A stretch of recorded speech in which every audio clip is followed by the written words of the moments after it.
get more listings for those people that are in trouble, because believe it or not, it's not over. Even though a lot of realtors are saying this is the end, I don't see it happen.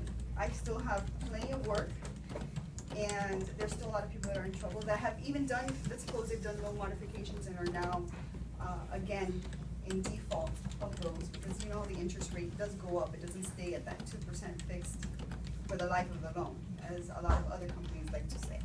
So, I prepared some packages. For those of you who did not get a package, I apologize. I was only expecting about 15 of you guys, but I will be more than happy to email it to you. If you give me, you know, your name, phone number, email, I'll do that. Also, if you give me your information, we do get a lot of short sales that don't have offers yet from the beginning, and we always need buyers, because without a buyer, you don't have a short sale closing, and I don't make any money unless we close. So I can send out an email blast to you, this property is available, or it could even be something as simple as, you know, the buyer fell through, and I already know what the bank wants, and, you know, get you those details right away, and then you can submit your offers that way, okay? I do not charge sellers. I do not charge realtors for our service, but I do charge the lender, and in the worst case, the buyer, okay? Because, you know, we're all in this not to do it for free. I don't think anybody is. So the first part of the package basically goes over the MLS, okay, and how to find expired listings. The reason why I'm going to start with expired listings is because expired listings are people that had another agent, more than likely are not happy with the way the agent was servicing their listing, and haven't relisted yet. So you got to make sure it's not back active when you find these expired listings. And now you're going to go in with some knowledge and be able to convince them that this is the route that they should continue, okay?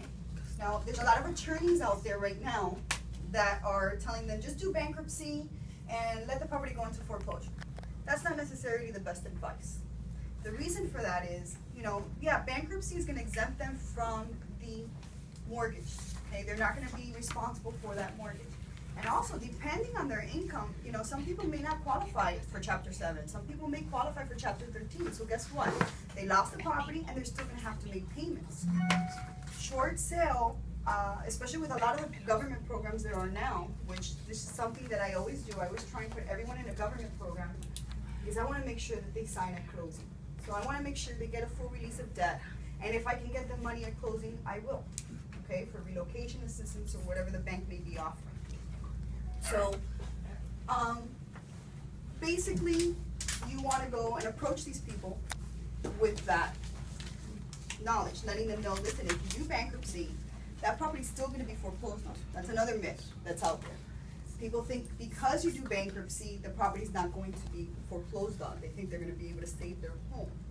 Not necessarily true. That property, anything under a bankruptcy, still has to, or anything under bankruptcy cannot have attached to an asset, okay? It has to be things like credit cards or, you know, personal loans or a mortgage. Once the property's foreclosed, then that's where it's safe under. As long as the property's there, it still has that outlay. So now the person's credit is going to have bankruptcy and foreclosure, double the hit. Less likely that they're going to get a loan, and if they do, it's going to be a very high interest rate. And they have to wait a few years before they can do that. Before it used to be like 7 years, and there was a time there where it was, you know, and right now I think it's about 3 years before you can qualify for a loan if you have foreclosure. I'm not sure what the combination of foreclosure and bankruptcy. I don't do mortgages, you know, I just do the release of debts, okay? So basically, so you go after these expired listings. I did some screenshots starting from the beginning, okay? This is my MLS. Forgive my little windows on the bottom, but I was preparing for this today. So, let me see where I started. Okay, so I have here a criteria where you can get new residential listings that just went up. You can get expired listings, closed listings, pending sales, whatever there may be. Down here, there's a section that says change my criteria. I believe all of your MLSs kind of look the same. Okay, So if you click on change my criteria, go on to the next page. And on here, there's two ways to do it. I tend to like to put my area number. If you're in Miami-Dade County and you look at the folio number, the second set of numbers is usually your area. Okay? With that area, you can pick the type of listings that you want. I have just houses and condos and townhouses. And pick my area, and this is just for the expired. Okay? Change it, save it, so you'll always have that group of listings that you can always go after. And the good thing about this is you'll be able to see anything that's new right away, and you'll be one of the first ones knocking on that person's door before maybe another agent is. Second type. This is actually one of my favorites because it's just, for me, I find it easier, okay?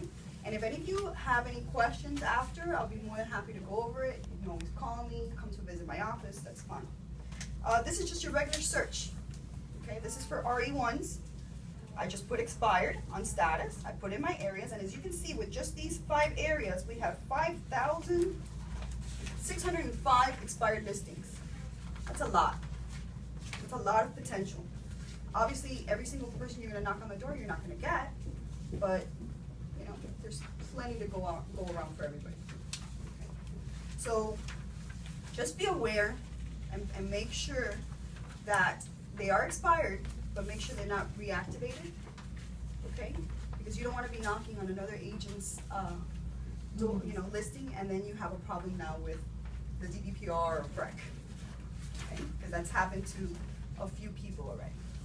All right, so the next one, also another favorite of mine, is Realist.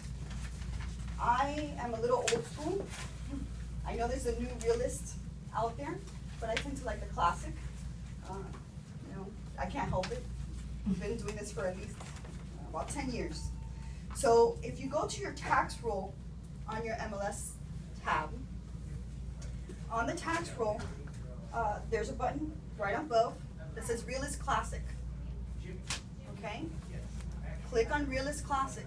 Realist Classic will take you, it usually pops up on another window, into searches. Under the searches, there you have foreclosure activity. Okay? The good thing about this is now you're getting everybody, because this is based on the tax roll. This is not based on properties that have already been listed. Okay? So you can see properties here that have the little flags. Okay, I should have printed one up. I'm sorry I didn't. But if you were to, let's suppose you do this search, you find one that you want to look at, you click on the flag and you can figure out what the status is. There's pre-foreclosure and there's auction. Okay? Pre-foreclosure obviously means they don't have a sale date. Right.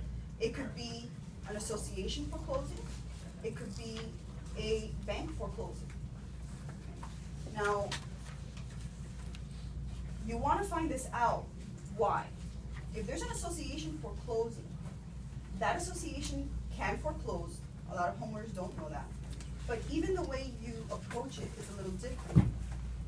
Most associations will foreclose, kick the homeowner out because they want to rent the property and they want to make that rental. So they're going to lose that property a lot faster than if the bank is doing the foreclosure. Now, there's no way to stop association foreclosures, like a bank foreclosure, unless you pay them, basically. Pay them what's owed. That's the only way. And usually, there are astronomical amounts because they add in like attorney fees and interest, like, something that was $2,000, all of a sudden it's like $8,000, So, as a listing agent, okay, you want to tell them, listen, I can help you, because as soon as that association forecloses, guess what? You're getting kicked out because they want to rent this property to recover all that money that's owed. Okay? Now, you want to say, I can help you. I can sell the property, find a buyer that's going to pay for that association, so there's no money coming out of your pocket. You can stay here in the process while this is going on. It's depending on the bank, okay? Some banks right now are approving a little faster than others. It also depends if they have a second mortgage or if you have PMI or something like that. Most banks take 60 to 90 days for approval. If it's that's like Chase or Bank of America.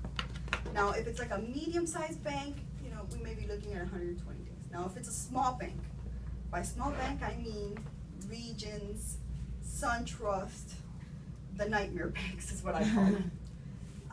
That could take 6 months, even a year. Okay, which those people are really in trouble because that association is not going to wait that long. Okay, so you want to get to those homeowners as soon as possible. Okay, if it's a bank foreclosure, you know, and it's a pre, then you can approach them in that aspect and saying, you know, if you sell, then we will get you that full release of debt, especially if they're homeowners. You know, that full release of debt is very important.